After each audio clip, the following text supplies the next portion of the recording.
उत्पत्ति अध्याय 4। उत्पत्ति अध्याय 4। आदम के पुत्रों का वर्णन। जब आदम अपनी पत्नी हव्वा के पास गया, तब उसने गर्भवती होकर कैन को जन्म दिया और कहा, मैंने यहोवा की सहायता से एक पुरुष पाया है। फिर वह उसके भाई हाबिल को भी जन्मी, और हाबिल तो भेड़ बकरियों का चरवाहा बन गया, परंतु कैन भूमि की खेती करने वाला किसान बन गया। कुछ दिनों के पश्चात कैन यहोवा के पास भूमि की उपज में से कुछ भेंट ले आया, और हाबिल भी अपनी भेड़ बकरियों के कई एक पहलौठे बच्चे भेंट चढ़ाने के लिए ले आया, और उनकी चर्बी भेंट चढ़ाई।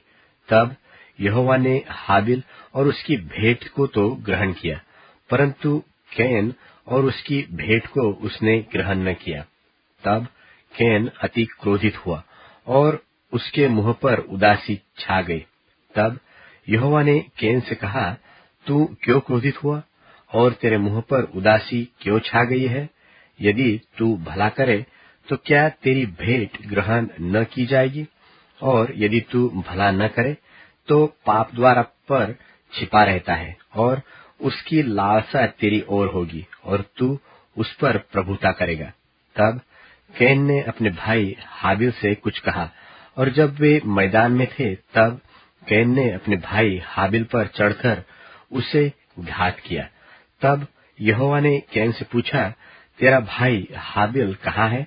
उसने कहा, मालूम नहीं, क्या मैं अपने भाई का रखवाला हूँ? उसने कहा, तूने क्या किया है? तेरे भाई का लोहू भूमि से मेरी ओर चिल्लाकर मेरी दोहाई दे रहा है। इसलिए अब भूमि जिसने तेरे भाई का लोहू तेरे हाथ से पीने के लिए अपना मुंह खोला है, उसकी ओर से तू शापित है। चाहे तू भूमि पर खेती करे तो भी उसकी पूरी उपज फिर तुझे न मिलेगी, और तू पृथ्वी पर बहेतु और भगोड़ा होगा। तब कैन ने यहोवा से कहा, मेरा दंड सहने से बाहर है। देख, तूने आज के दिन मुझे भूमि पर से निकाला है, और मैं तेरी दृष्टि की आड़ में रहूंगा, और पृथ्वी पर बहेतु और भगोड़ा रहूंगा, और जो कोई मुझे पाएगा मुझे घात करेगा। इस कारण यहोवा ने उससे कहा, जो कोई कैन को घात करेगा उससे 7 गुना पलटा लिया जाएगा।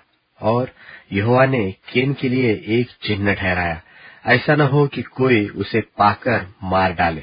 तब कैन यहोवा के सन्मुख से निकल गया और नोद नाम देश में, जो अदन के पूर्व की ओर है, रहने लगा। जब कैन अपनी पत्नी के पास गया, तब वह गर्भवती हुई और हनोक को जन्मी। फिर कैन ने एक नगर बसाया, और उस नगर का नाम अपने पुत्र के नाम पर हनोक रखा। और हनोक से इराद उत्पन्न हुआ, और इराद ने महुयाएल को जन्म दिया, और महुयाएल ने मतुशायल को, और मतुशायल ने लेमेक को जन्म दिया। और लेमेक ने 2 स्त्रियां ब्याह ली, जिनमें से एक का नाम आदा और दूसरी का सिल्ला है। और आदा ने याबाल को जन्म दिया। तब तंबुओं में रहना और जानवरों का पालन, इन दोनों रीतियों का वह उत्पादक हुआ। और उसके भाई का नाम युबाल है। वह वीणा और बांसुरी आदि बाजों के बजाने की सारी रीति का उत्पादक हुआ। और सिल्ला ने भी तुबल के नाम एक पुत्र को जन्म दिया। वह पीतल और लोहे के सब धार वाले हथियारों का गढ़ने वाला हुआ। और तुबेलकेन की बहन का नाम नामात था। और लेमेक ने अपनी पत्नियों से कहा, हे आदा और हे सिल्ला, मेरी सुनो। हे लेमेक की पत्नियों, मेरी बात पर कान लगाओ। मैंने एक पुरुष को जो मेरे चोट लगाता था, अर्थात एक जवान को जो मुझे घायल करता था, घात किया है। जब कैन का पलटा 7 गुना लिया जाएगा, तो लेमेक का 70 गुना लिया जाएगा। और आदम अपनी पत्नी के पास फिर गया, और उसने एक पुत्र को जन्म दिया, और उसका नाम यह कह के शेत रखा कि परमेश्वर ने मेरे लिए हाबिल की संति, जिसको केन ने घात किया, एक और वंश ठहरा दिया है। और शेत के भी एक पुत्र उत्पन्न हुआ और उसने उसका नाम एनोश रखा। उसी समय से लोग यहोवा से प्रार्थना करने लगे।